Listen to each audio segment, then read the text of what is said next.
Thank you Jesus, terima kasih Tuhan. Tuhan Yesus, kami mengucap syukur kalau pada malam hari ini Tuhan kumpulkan kami bersama-sama, sekalipun mungkin ruangan kami berbeda ya Tuhan. Tetapi kami percaya 2-3 orang berkumpul di dalam nama Yesus, walaupun tidak ada di dalam satu ruangan, tetapi kami semua satu hati ya Tuhan, maka Tuhan hadir di tengah-tengah kami. Untuk itu Bapa, berbicaralah kepada kami secara pribadi masing-masing. Karena kami tahu ada pesan Tuhan yang ingin Tuhan sampaikan bagi setiap kami. Sehingga sungguh hidup kami Tuhan akan bangkit kembali. Hidup kami semakin akan disempurnakan. Hidup kami bahkan akan mengalami yang namanya terobosan-terobosan di dalam Engkau. Kami siap diberkati hanya di dalam nama Tuhan Yesus Kristus. Yang siap semuanya sama-sama katakan, amin. Selamat malam semuanya. Shalom. Salam kenal ya. Senang banget hari ini saya boleh join bersama-sama dan berkenalan dengan muka-muka baru ya. Dan sekarang enaknya kalau lewat Zoom meeting kayak begini bisa lihat mukanya juga sekalian gitu ya. Kalau di mimbar biasanya ngelihatnya malah jauh gitu ya. So happy, dan saya pingin ngucapin juga Merry Christmas ya. Walaupun masih mungkin beberapa saat lagi, tetapi nggak apa-apa duluan ya. Merry Christmas untuk Anda semuanya gitu ya. Oke, malam hari ini saya ingin men-sharingkan yaitu tentang family ya, tentang keluarga. Kalau mau dikasih judulnya adalah Family Where Love Never Fails. Keluarga adalah tempat di mana kasih tidak pernah gagal ada di dalamnya gitu ya. Oke, dan kita percaya, kita mau aminkan bahwa memang kasih itu kekuatannya besar sekali. Kasih itu kuasanya dahsyat sekali. Kita mau baca kebenaran firman Tuhan dari 1 Korintus 13 ayatnya yang ke-13 ya. 1 Korintus 13 ayatnya yang ke-13. Demikianlah tinggal ketiga hal ini, yaitu iman, pengharapan, dan kasih. Dan yang paling besar diantaranya ialah apa? Kasih. Jadi kasih is so powerful. Kasih adalah ciri utama seorang pengikut Kristus. Kasih itu adalah tanda yang kuat yang harus keluar dari kehidupan kita yang mengaku anak-anak Tuhan. Kenapa? Karena kalau kita baca ya di dalam 1 Korintus 13 tentang love ya, apa itu kasih ya. Saya bacakan aja ya.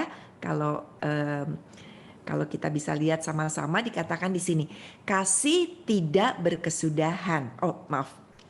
Kita dari atas ya. Kasih dari ayat keempat. Kasih itu sabar. Kasih itu murah hati. Ia tidak cemburu. Ia tidak memegahkan diri dan tidak sombong. Ia tidak melakukan yang tidak sopan dan tidak mencari keuntungan diri sendiri. Ia tidak pemarah dan tidak menyimpan kesalahan orang lain. Ia tidak bersuka cita karena ketidakadilan, tetapi ia bersuka cita karena kebenaran. Ia menutupi segala sesuatu, percaya segala sesuatu, mengharapkan segala sesuatu, sabar menanggung segala sesuatu.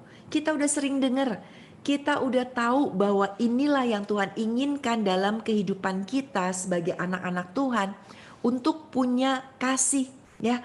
Karena kalau dengar tadi kita udah baca sabar, kita dengar murah hati, tidak sombong. Itu kayaknya indah banget ya, enak banget. Memang kasih itu indah. Kasih itu enak banget. Tapi catat baik-baik, kasih itu lebih enak kalau kita yang mendapatkannya. Contohnya gini, waktu kita bikin salah, ini semuanya udah menikah ya, rata-rata udah menikah ya, keluarga semuanya. Atau yang belum ya pasti akan segera menikah, saya doakan ya. Oke, kalau kita bikin salah nih, terusnya kita kecewain suami kita. Kita bilang pakai uang dia untuk bisnis, ternyata ditipu orang. Kemudian kita nggak hati-hati dengan keuangan kita. Atau waktu kita naik mobil deh, naik mobil kesayangan suami kita, terus kita tabrakin mobilnya dia. Aduh, deg-degan banget pengen laporan sama dia karena takut dia marah. Tetapi ternyata suami kita bilang gini, "It's okay honey, it's okay sayang, nggak apa-apa. Untung cuma mobilnya yang ketabrak, kamunya nggak apa-apa." Terus kita bilang sama suami kita, "Maafin aku ya." Dan suami kita bilang, "Of course." Enak banget ya. Enak banget kalau terima yang namanya kasih. Atau kita kalau lagi bad mood, kita menjadi pasangan yang menyebalkan deh. Kita lagi sensi, istilahnya jangan deket-deket aku ya. Kalau lagi deket-deket kayak begini, waduh bisa aku pites gitu kan ya. Jadi kita lagi sensi, tapi ternyata ya pasangan kita tuh sabar banget ngadepin kita. Dia benar-benar menjalankan seperti yang Tuhan suruh. Nah itu enak kan? Jadi ada yang enak, ada yang gak enak. Yang gak enak sebenarnya apa? Yang gak enak pada saat kita yang harus melakukannya. Pada saat kita dijahatin orang, kita harus kasih pengampunan. Pada saat pasangan kita mungkin berselingkuh dan kita harus kasih pengampunan. Pada saat ya mungkin teman kita, sahabat kita nusuk kita dari belakang dan kita harus kasih pengampunan. Atau kita harus sabar kepada mertua kita ya, kepada ipar kita, dan kita yang harus terus-terusan sabar. Itu rasanya nggak enak. Berarti nggak enak untuk sabar, nggak enak untuk ngampunin, nggak enak untuk melupakan apa yang ada di belakang kita. Tapi yang nggak enak sekarang, hasilnya akan luar biasa di depan kelak. Yang gak enak sekarang, waktu kita mempraktekkan kasih itu di dalam keluarga kita, di dalam kehidupan kita, maka kasih ini akan bekerja dengan sangat dahsyat. Dan malam hari ini saya ingin bagikan ya, kasih bekerjanya dalam bidang apa aja, supaya kita tahu di dalam keluarga kita, di dalam kehidupan kita, waktu benar-benar kita menjadi pelaku kasih, bukan sekedar kita terima yang enak aja, bukan sekedar I'm so happy ya punya pasangan yang sabar. Kita harus sabar. Kita bukan sekedar dia baik banget ya ampunin aku. Kita yang harus kasih pengampunan. Pada saat kita ada itu di dalam kehidupan kita, di dalam keluarga kita, maka kasih gak akan pernah gagal untuk melakukan perkara besar di dalam keluarga kita masing-masing. Oke, yang pertama, kasih itu ternyata lebih berkuasa daripada kuasa kegelapan atau belenggunya iblis. Kita tahu dong iblis mau menghancurkan keluarga kita. Kita tahu iblis itu mau menghancurkan generasi supaya generasi itu berantakan. Kita lihat angka perceraian terus naik. Kalau angka perceraian terus naik berarti berapa banyak istri-istri atau suami-suami yang mendendam luka di hati mereka karena bercerai. Saya banyak bicara dengan orang yang bercerai dan mereka katakan kalau mereka boleh ulang, mereka harusnya gak bercerai, harusnya memberikan pengampunan, harusnya lebih sabar. Tetapi saat itu kata mereka bikin keputusan yang ngikutin apa kata daging sehingga akhirnya bercerai. Dan mereka sedih lihat anak-anaknya. Mereka pun kesepian di dalam hidupnya. Mereka juga ngerasain sakit hati di dalam hidup mereka. Kita lihat betapa banyak istri-istri yang sakit hati. Betapa banyak suami-suami yang sakit hati. Betapa bertambahnya anak-anak. Kalau satu keluarga punya anak 2, punya anak 3. Dan kemudian mereka broken family. Mereka itu bercerai orang tuanya.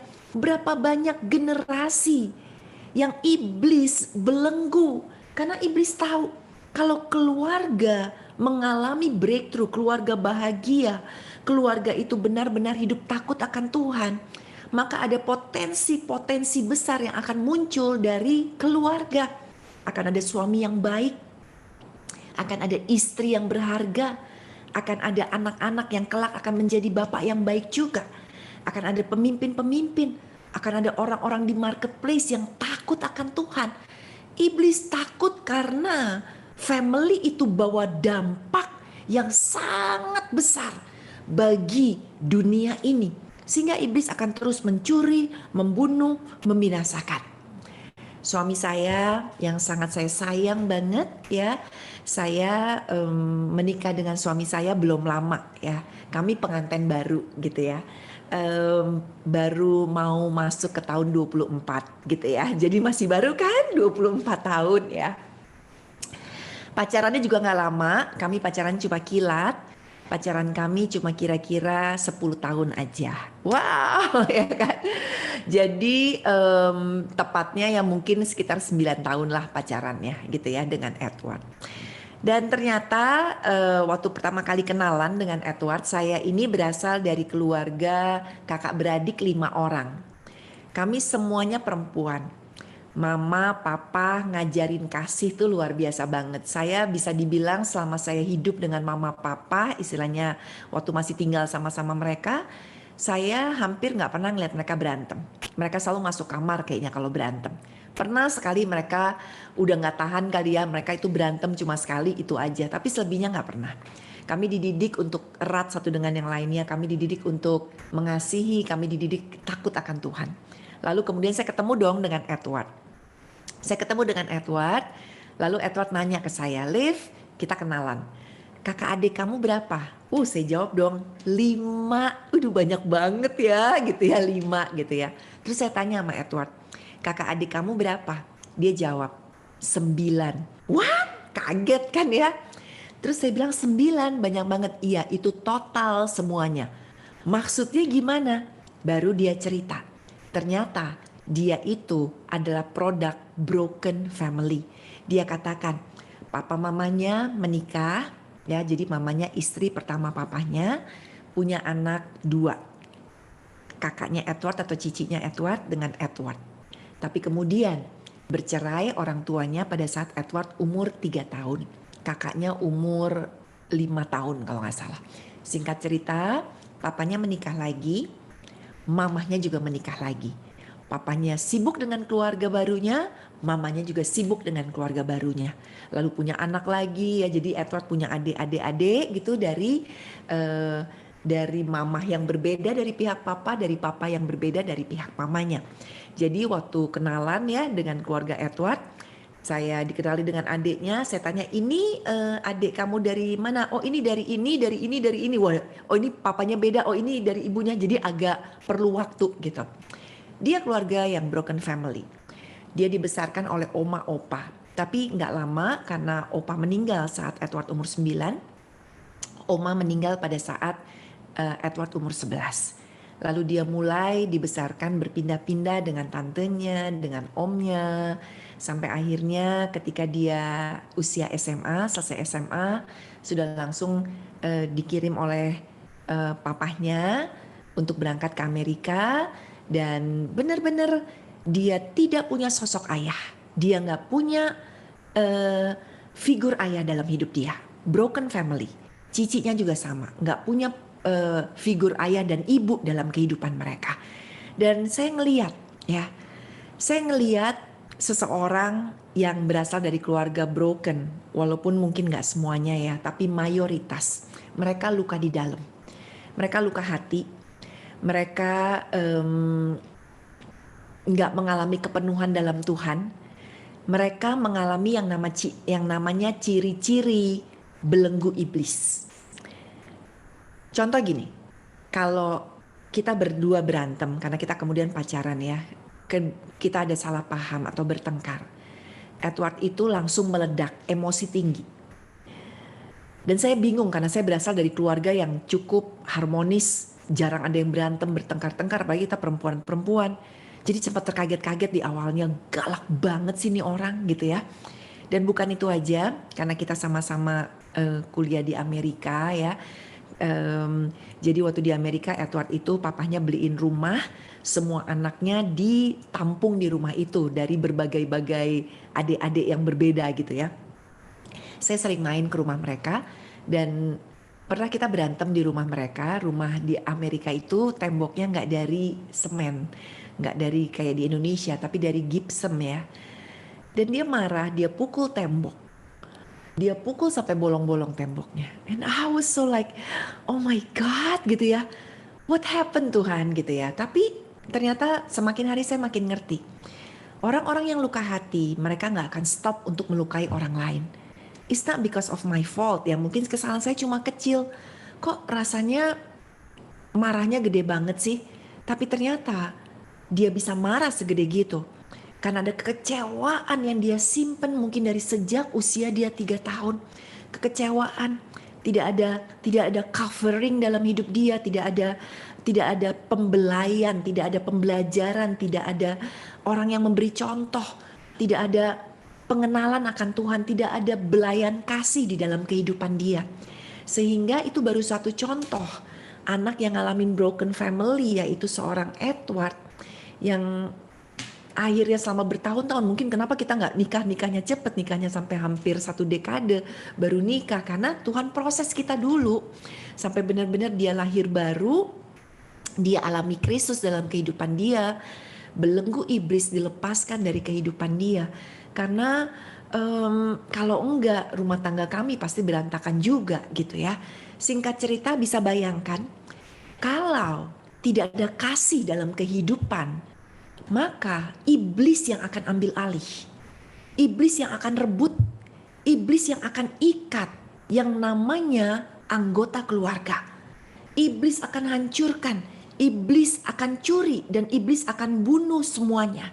Dan memang keinginan iblis untuk supaya kita family ini mengalami kehancuran. Iblis itu paling gak senang kita berhasil. Iblis paling gak senang kita saling mengasihi. Iblis gak senang kalau suami istri itu erat. Iblis gak senang. Iblis coba terus cari plan, cari celah. Dia akan terus kerja, dia akan terus lakukan perkara-perkara. Supaya apa? Supaya kita hancur. Tetapi kasih Tuhan lebih besar, lebih berkuasa dari setiap belenggu iblis. Satu kali Tuhan jamah papahnya. Papahnya yang tadinya belum kenal Tuhan, akhirnya papahnya terima Tuhan Yesus di dalam kehidupannya. Pada saat papahnya terima Tuhan Yesus Kristus dalam kehidupannya, perlahan tapi pasti terjadi perubahan. Enggak langsung, bertahun-tahun. Karena untuk menyembuhkan luka yang udah lama, baik papanya, baik anak-anaknya, semuanya, keluarga yang super berantakan ini, Tuhan bekerja. Tuhan bisa bekerja instan, Tuhan bisa kasih mujizat. Tetapi Tuhan lebih peduli dengan pembentukan karakter seseorang, sehingga Tuhan perlu waktu untuk merubah kita. Dan akhirnya puji Tuhan, walaupun dia papanya masih lihat anak-anaknya berantakan, anak-anaknya gak akur, anak-anaknya jauh dari Tuhan, anak-anaknya penuh kebencian, anak-anaknya mendendam, baik kepada papanya, kepada mungkin mamanya, kepada masa lalunya. Tetapi kasih itu perlahan sudah melepaskan belenggu di dalam keluarga besarnya Edward. Dan singkat cerita, setelah bertahun-tahun, berbelas-belas tahun, bahkan berpuluh-puluh tahun, saya bangga banget dengan mertua saya yang tadinya dari orang hancur-hancuran. Sekarang anak-anaknya dia, ya bisa dikatakan sudah ada 4 orang yang akhirnya jadi pendeta gitu loh. Jadi saya ngelihat, iblis, engkau tuh gak ada apa-apanya, makasih Tuhan. Tuhan kita luar biasa. Untuk itu, buat kita harus benar-benar miliki kasih itu. Dan bukan cuma miliki, praktekkan di dalam kehidupan kita. Supaya ya iblis bisa kita hancurkan. Kalau kita gak punya kasih di dalam keluarga itu, pasti penuh dengan kepahitan hati. Kita kecewa sama suami kita ya. Waktu pacaran, mungkin gak sama suami ya, ini kan ada suami-suami, kita kecewa sama istri kita. Mungkin ada suami yang bilang, waktu pacaran istri saya ya ampun, persis kayak malaikat. Begitu udah nikah, ternyata malaikat pencabut nyawa. Gitu kan, ternyata kelihatan aslinya. Yang suami-suami, yang istri-istri juga bilang, waduh, waktu pacaran dibawain martabak, dibawain soto kikil, dibawain soto Betawi, dibawain combro, dibawain kue putu, ya itu semua makanan favorit saya yang saya sebutkan ya. Oke, dibawain jajanan-jajanan. Begitu udah nikah, waduh kelihatan banget pelitnya. Telur di rumah semua dinomerin, ya kan? Supaya tahu udah telur keberapa yang dimasak gitu ya. Kemudian tisu habis dipakai nggak boleh dibuang, suruh dijemur, dipakai lagi gitu ya. Kemudian pokoknya pelit banget kalau pergi ke Ancol, anak suruh ngumpet di bagasi biar nggak bayar gitu kan ya. Waduh ini suami model apa gitu ya. Dan kita sakit hati, kita kecewa. Setiap hari iblis akan panah kita dengan kejadian-kejadian lewat orang-orang di sekitar kita yang akan membuat kita sakit hati. Dan tahu dong kalau kita sakit hati, itu ciri-ciri siapa? Ciri-ciri bapak jahat, ya kan? Kita tahu bapak segala kejahatan adalah iblis. Itu ciri-cirinya. Dia seneng kalau kita sakit hati. Dia seneng kalau kita nggak bisa ngampunin. Artinya, waktu kita sakit hati, kita dibelenggu lagi sama iblis. Kita diikat lagi sama iblis. Saya ketika balik ke Indonesia, akhirnya kami balik ke Indo ya. Pada saat kami di Indonesia ada tantenya Edward, ada kenalannya Edward lah gitu ya, ibu-ibu yang punya temen ya, temennya seumuran Edward. Temennya ini naksir Edward gitu ya. Dan kemudian si ibu ini, si tante ini kepengen banget supaya temennya jadian sama Edward. Dan apa yang dia coba lakukan? Dia coba memisahkan saya gitu ya. Kesel nggak? Kesel. Sakit hati nggak? Gitu ya. Gemes banget sama nih orang. Terus kalau ketemu saya gitu ya, perkataannya tuh nggak pernah muji saya.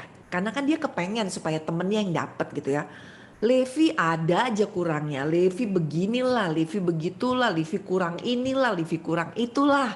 Kalau yang ini sih luar biasa. Gitu ya. Tapi saat itu saya belum menjadi pendeta ya, saya masih kerja di marketplace. Tapi udah rajin ke gereja. Dan saya tahu firman Tuhan bilang, kita harus ngampunin gitu ya. Tapi jujur susah banget ngampunin orang gitu ya. Sebel banget sama nih orang. Terutama setelah akhirnya kami menikah, orang ini kan sebel nggak berhasil ya. Dia itu kalau ketemu saya buang muka gitu ya. Ya ampun, muka cuma satu dibuang pula gitu ya. Tapi saya percaya waktu saya selesai lewat, pasti dia ambil lagi mukanya, dia pasang lagi gitu. Nah terus udah gitu saya bilang sama Tuhan, Tuhan ya sering ketegur kalau kita ke gereja, saya ke gereja, ampunin. Aduh Tuhan saya mau ngampunin dia, cuma sebel banget deh pokoknya Tuhan, oke deh Tuhan aku ampunin. Mulut bilang ampunin, hati belum tentu. Tahu nggak? Tuhan tuh emang sayang kita ya. Tuhan gak mau saya dibelenggu oleh yang namanya iblis dengan belenggu kepahitan. Yang dia lakukan apa ya, karena saya saat itu udah menikah, saya udah punya baby. Dan Tuhan tahu kalau saya gak punya kasih sebagai ibu, sebagai mamah dari bayi saya, ya kan, saya hidup dengan kepahitan, apa yang akan terjadi gitu kan. Saya bisa menjadi orang luka yang akan melukai orang lain. Saya akan menurunkan kepada anak saya satu testimoni, satu kesaksian kehidupan. Mami itu ngomongin itu orang jelek, mami itu punya sebel, mami itu punya kebencian. Dan hati-hati iblis yang tepuk tangan. Karena iblis tahu bentar lagi nyampe nih anaknya juga akan gampang sebel sama orang. Anaknya akan gampang benci sama orang. Satu kali ketika anak saya saat itu masih baby, kan masih sering nyusu ya, setiap beberapa jam dikasih susu. Jadi karena udah malam saya pikir udah saya taruh aja di ruang master bedroom, Edward tidur di sebelah sana di tengah-tengah bayinya gitu. Terus udah gitu tahu nggak, saat itu saya kebangun dan saya waktu kebangun saya tahu ini waktunya saya untuk kasih susu kepada anak saya. Tapi badan saya kok ringan ya. Terus udah gitu ternyata saya duduk di samping tempat tidur saya, kenapa saya pengen berdiri ya, kok ringan banget. Saya berdiri. Pada saat saya berdiri kenapa saya pengen terbang ya, saya terbang. Terus waktu saya terbang saya jadi ingat film Ghost, zaman dulu ada film Ghost, pernah nonton gak? Yang main Demi Moore. Itu ceritanya pacarnya Demi Moore kebunuh terus terbang, meninggal ternyata. Jadi saya pikir, Tuhan, apa saya, ini roh saya ya? Apa saya meninggal dunia ya Tuhan? Segera saya nengok dong ke tempat tidur, pengen lihat ada Levi nggak di sana. Ternyata yang saya lihat kaget banget. Seorang Levi, saya lagi tidur nyenyak banget. Sebelahnya bayi saya lagi tidur, Edward juga lagi tidur. Nih saya ngomong gini, saya masih jelas banget. Ya, masih inget banget, saya masih inget baju tidur yang saya pakai, masih saya inget. Saya masih lihat posisi bayi saya masih inget posisi Edward tidur, masih jelas banget. Saya terbang ke awan-awan. Dan saya tahu ya, saya masih menyimpan kepahitan. Terbang ke awan-awan artinya sudah meninggal dunia. Saya nangis, saya tiba di awan, semuanya putih. Saya nangis, saya bilang, Tuhan Yesus balikin saya gak mau mati Tuhan. Dan yang paling saya ingat kenapa? Karena saya punya kepahitan, saya punya kekecewaan terhadap orang tersebut. Lalu tiba-tiba di sebelah saya, ketika saya nangis kan mungkin merem ya, pas melek di sebelah saya ada malaikat. Saya begging malaikatnya, saya gak mau, jangan bawa saya ke Tuhan Yesus, saya mau balik, saya gak mau mati. Saya masih banyak dosa, saya mau ngampunin dulu, saya bilang gitu. Malaikat itu cuma diam aja ya, bersinar agak tinggi ya, pokoknya ada sayapnya, kemudian mukanya gak terlalu kelihatan gitu ya. Pokoknya saya cuma tahu itu sosok malaikat. Terus tiba-tiba dia cuma diam aja, tapi kemudian arahnya, ini saya di sini, dia di kanan saya, arah matanya memandang ke awan-awan di sana. Saya ikut lihat dong, saya takut banget itu Tuhan Yesus. Kemudian dari sana keluar dari awan-awan, yaitu seorang malaikat juga. Saya tambah nangis, ngebayangin saya akan ditarik, saya akan ketemu Tuhan Yesus. Dan saya ingat firman yang berkata, jikalau engkau tidak bisa mengampuni orang yang bersalah kepadamu, aku juga gak bisa ampunin engkau, kata Tuhan. Kalau kita mempersembahkan persembahan kita dan ingat masih ada dosa atau orang yang kita sebelin, suruh kita datang ke dia untuk minta ampun. Saya ingat banget itu, dan saya katakan saya belum mau. Ternyata malaikat ini tarik tangan saya ya ke arah kiri, dan di sana ada tangga putar ke bawah. Dia duluan turun, saya ikutin dari belakang. Dan saya kembali ke badan saya kembali ke muka bumi ya, saya tersadar lah. Pokoknya saya entah itu nyata, entah itu mimpi, saya tersadar balik lagi. Langsung saya nangis. Saya bilang, Tuhan, saya mau ngampunin dia, saya mau ngampunin dia. Dan benar, kasih masuk di dalam hati saya. Dan saya bukan sekedar tahu tentang kasih, tetapi saya mau menjadi pelaku kasih. Saya bilang, Tuhan, saya ampuni dia, saya ampuni orang tersebut. Orang itu berubah? Gak berubah. Orang itu tetap mengecewakan saya, tapi sayanya yang udah berubah. Lautan di hati saya udah penuh dengan kasih. Waktu dia ngata-ngatain saya lagi, waktu kita ketemu, saya say hello, dia buang muka, saya tetap bisa tersenyum. Sekarang saya gak sebel sama dia. Sekarang, maksudnya saat itu, saya malah berbelas kasihan. Saya ngerasa kasih Tuhan itu nyata ya dalam hidup saya. Makanya Tuhan gak pernah bisa benci sama manusia. Tuhan sama penjahat tetap Tuhan sayang. Tuhan sama orang yang udah kacau, Tuhan tetap sayang. Sama, saya dikasih setitik rasa kasihnya Tuhan dalam hidup saya. Ngelihat orang ini jadi kasihan, gak benci lagi sama dia. Sampai akhirnya beberapa tahun kemudian, dia justru yang minta maaf sama saya. Luar biasa kan? Bayangkan kalau kita ngerti iblis itu akan selalu coba melemparkan panahnya. Waktu panah dilempar, kita luka, kita gak bisa jalan, kita jatuh, langsung kita dibelenggu oleh rantainya iblis. Dibelenggu dengan rantai kebencian. Kita gak bisa ngampunin, kita gak bisa untuk memaafkan. Kita melakukan dosa, kita gak bisa keluar dari pornografi kita. Kita gak bisa keluar mungkin dari pikiran jelek kita, menghakimi orang, ngedumel aja, bersungut-sungut aja. Itu kita lagi ditawan sama iblis. Bayangin kita lagi diikat sama iblis. Dan itu yang kita lakukan. Tetapi kasih Tuhan jauh lebih berkuasa. Dia sanggup melepaskan setiap belenggu itu dalam kehidupan kita. Saya ya secara pribadi ini yang saya lakukan. Jika terjadi masalah baik di dalam keluarga kami, keuangan, terjadi masalah dengan orang lain lah, dengan pelayanan apapun juga ya.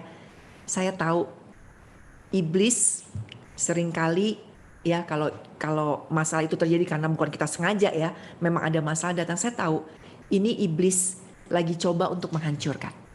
Sehingga saya akan bilang gini kepada iblis, ini yang selalu saya lakukan. Masuk ke kamar saya sendirian, doa, dan saya bilang gini sama iblis, hai iblis, kamu salah pilih target.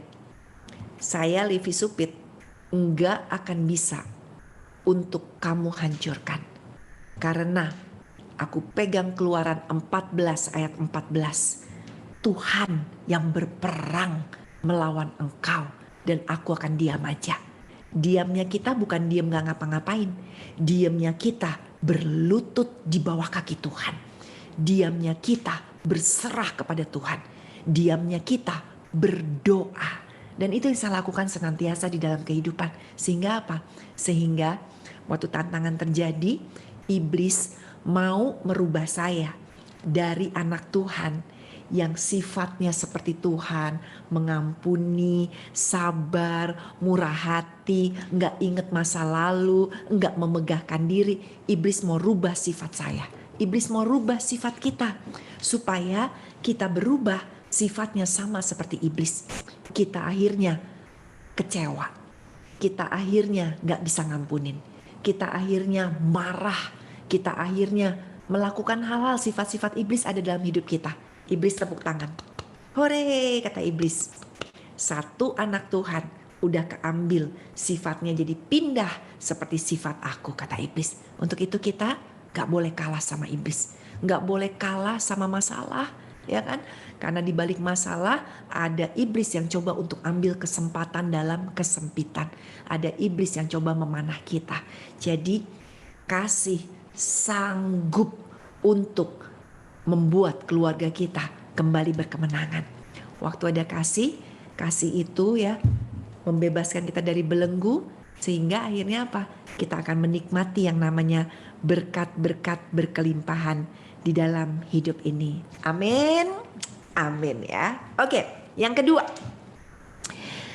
Kasih, kalau kita punya kasih, maka kasih akan mempermanis, memperindah ya hubungan keluarga. Keluarga penting ya. Keluarga adalah milik yang sangat berharga. Kita boleh punya teman 100, kita boleh punya uang 100 miliar, tapi di akhir hidup kita yang kita cari pasti keluarga. Pada saat kita mungkin terbaring sakit, yang kepengen ada di samping kita istri kita, ngelus-ngelus kita, atau suami kita ngelus-ngelus kita. Yang kita pingin anak kita yang ada di samping kita. Keluarga adalah segala-galanya.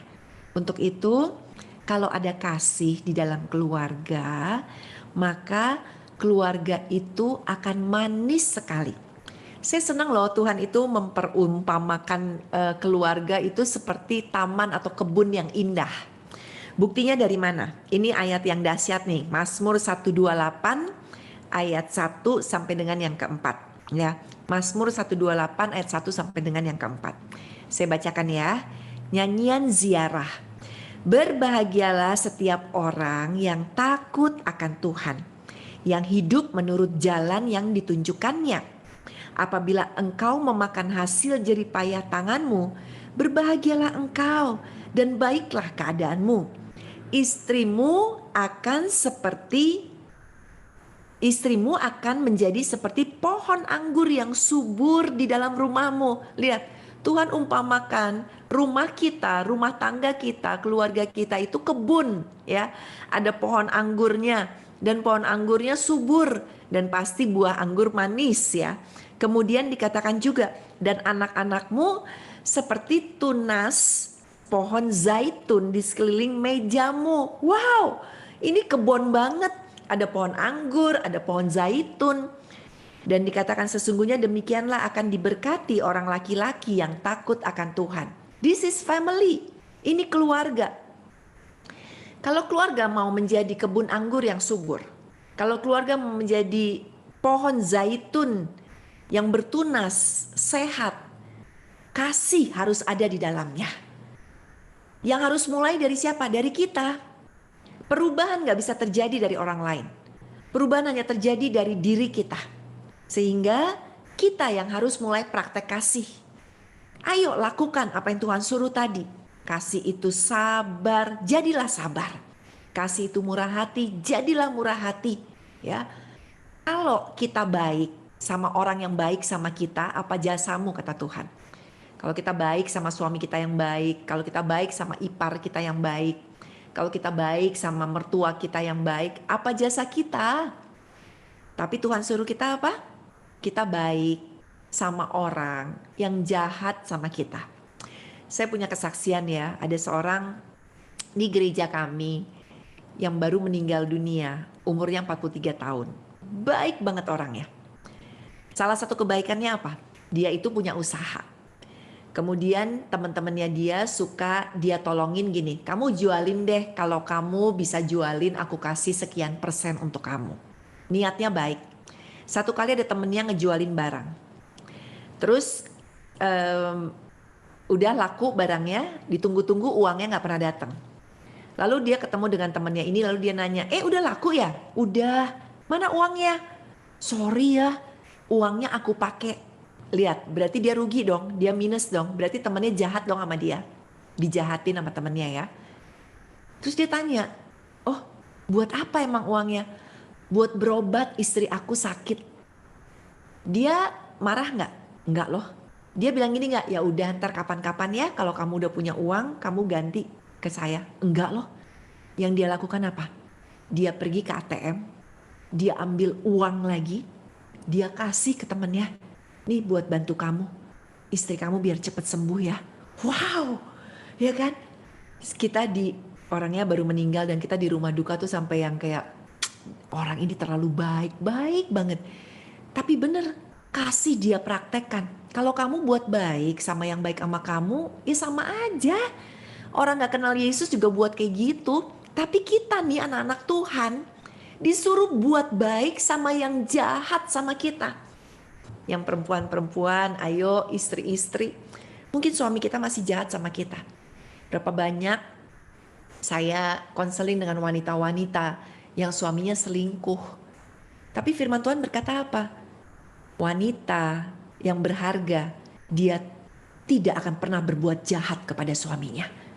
Tahu nggak? Ada yang berdoa, ada yang bilang gini sama saya, Pastor Levi, doain dong suami aku selingkuh. Kata dia, oh iya bu, kita berdoa ya bu. Saya bilang gitu. Terus dia katakan gini, masa selingkuhnya sama anak yang umurnya gak jauh beda sama anak saya yang kuliah. Suami saya kaya bu katanya. Jadi nih anak tuh mata duitan. Nah suami saya mata keranjang katanya gitu ya. Jadi mata duitan ketemu mata keranjang jadi apa bu? Jadi mata-mata gitu ya. Banyak mata soalnya. Terus dia bilang gini, tapi bu, kata dia ngomong, tapi Pastor Liv saya berdoa loh buat suami saya. Saya bilang, itu baru anak Tuhan. Saya bilang, iya bu, saya berdoa gini, Tuhan Yesus kalau suami aku lagi naik Mercy, karena orang kaya kan ceritanya mobil Mercy, kalau lagi naik Mercy sama wheelnya sama itu cewek, waktu lewat rel kereta api, biar ketabrak kereta api. Waduh bu, ya kan, gak jadi begini gitu ya. Tuhan suruh berbuat baik, gak bisa dong, enak di dia dong, ya kan? Ya iya, tadi kan saya bilang, dapat kasih tuh enak. Kalau kita yang bikin salah, terus pasangan kita ngampunin kita, enak kan? Tapi sekarang kalau suami kita atau pasangan kita atau istri kita atau anak kita atau orang tua kita yang bikin salah, terus kita suruh ngampunin, gak enak. Tapi harus dilakukan, harus dipraktekkan di dalam kehidupan kita. Kenapa? Karena ini akan mempermanis hubungan, akan memperkuat hubungan, akan membuat kebun kita menjadi cantik luar biasa. Saya punya 3 orang anak ya. Anak saya pertama perempuan, kedua laki-laki, ketiga laki-laki. Dan saya lihat ya, kalau kita nih orang tua saling praktekin kasih, saya dengan suami saya dari awal kami menikah, kami berusaha lah untuk terus menjadi orang yang lebih baik lagi. Saya dengan suami saya, kami membesarkan anak-anak dengan kasih, dan bukan cuma membesarkan anak dengan kasih, kami jadi contoh dalam hidup mereka. Sehingga ya saya inget banget anak saya yang kedua namanya Jacob. Dia suka liatin dedinya. Dedinya tuh papanya atau suami saya itu suka kasih surprise sama saya. Satu kali waktu itu Jacob mungkin usianya masih 7 tahunan kayaknya gitu ya. Saya lagi di kamar mandi saya, tiba-tiba Jacob datang, little Jacob datang. Sekarang dia udah gede ya. Terus tiba-tiba dia ngasih surprise ke saya, dia kasih kado. Isinya kado itu adalah satu kotak. Waktu dibuka bolpen, di dalamnya warna pink. Saya sampai gini, oh JC, dipanggilnya JC, anak saya, JC, oh so nice darling, gitu kan, makasih ya, mami seneng banget kamu kasih surprise gitu. Terus dia nyontoh dedinya, dia lihat ya, dedinya praktekin kasih, dia ikut loh. Anak kan lihat pakai mata, ya kan, belajarnya pakai mata. Terus nggak lama Rachel datang, anak saya nomor 1. Kemudian Rachel datang, beda usia mereka 3 tahun. Ada apa mami, ada apa mami, gitu kan. Terus saya bilang, Rachel, your brother sayang, so sweet. Mami dikasih surprise, mami dikasih kado, bolpen warna pink. Sudah tahu reaksi Rachel? Langsung tolak pinggang ke adiknya. Hah, itu bolpen aku, katanya gitu. Baru dapat dari teman aku, katanya gitu. Intinya ya terus adiknya ketawa-ketawa, hehehe gitu ya, kabur adiknya. Tapi lihat, waktu ada kasih di tengah-tengah keluarga, mempermanis everything, memperindah segala sesuatunya. Dan Jacob dengan adiknya lagi yang namanya IJ, anak saya nomor 3, beda usianya itu 7 tahun ya. Jadi cukup yang kecil, masih lebih kecilan, dia udah cukup gede. Dan saya lihat loh, yang namanya Jacob ya, kalau adiknya kita pergi misalnya lagi liburan ke Bali, anak kita kan udah gede-gede kan, cuma tinggal si kecil sendiri nih yang usianya masih kecil, kakinya langkahnya kecil-kecil. Ini mereka praktek kasih banget. Adiknya capek, digendong lah sama kakaknya ya. Kita jalan di mana misalnya di Seminyak gitu ya, adiknya digendong kecapean. Kalau adiknya ketiduran depan sofa, adiknya digotong ya ke kamar. Anak-anak jadi sweet banget, anak-anak jadi manis banget. Anak-anak nggak ada tuh yang teriak-teriak marah-marah. Anak-anak di rumah nggak ada yang maki-maki, karena mereka nggak pernah lihat contoh itu terjadi di dalam keluarga. Jadi penting banget buat kita untuk praktekin kasih di dalam keluarga kita. Kalau kita bilang, tapi pasangan saya ngomongnya kasar, it's okay. Mulai dari kita. Mulai dari si suami, mulai dari si istri dulu. Kasih tunjuk juga kepada anak-anak. Kenapa? Karena itu menyebar, menular, ya kan? Kasih itu punya kuasa besar kok. Kasih itu bisa mempermanis, memperindah, mempererat keluarga kita. Jadi malam hari ini ya, di dalam keluarga, love never fails.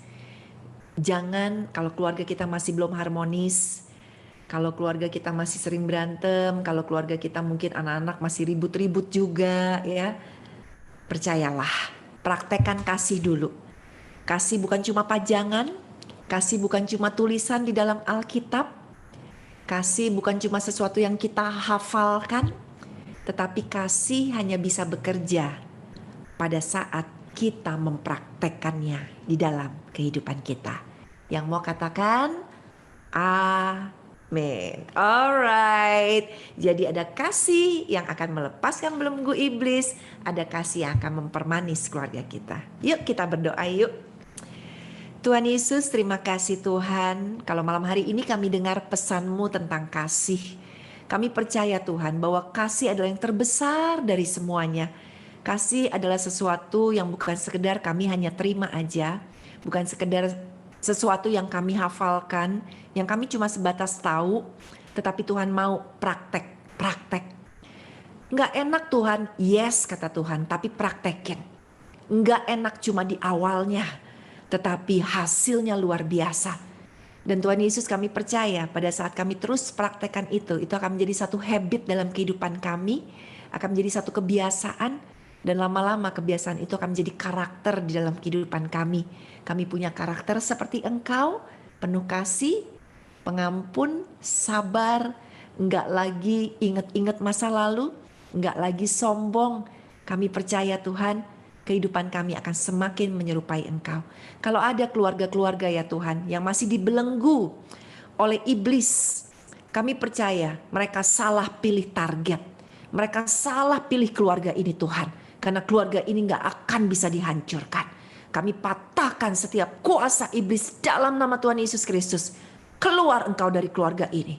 Kami hancurkan engkau dari setiap keluarga yang masih mengalami karakter-karakter iblis di dalam kehidupan mereka. Kami patahkan, kami hancurkan, kami lepaskan belenggu itu dalam nama Yesus. Dan Tuhan, kami ucapkan kasih Allah mengalir atas setiap keluarga, mempermanis, memperindah kebun keluarga kami, dan kami percaya buahnya pasti manis. Thank you Lord Jesus. Hanya di dalam nama Yesus setiap kita sama-sama katakan, Amin. God bless you all.